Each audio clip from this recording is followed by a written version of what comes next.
দেখব ফেনপথলিন নির্দেশকের সাহায্যে অ্যাসিড এবং ক্ষার দ্রবণের শনাক্তকরণ। তো প্রথমে এই গ্লাসে আমরা ফেনপথলিন দিয়ে দেখছি যে এর কি কালার চেঞ্জ হয়।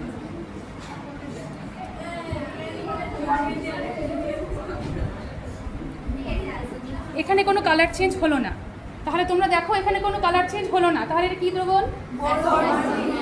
কি দ্রবণ? বর্ণহীন হয়েছে, মানে অ্যাসিড দ্রবণ, তাই তো?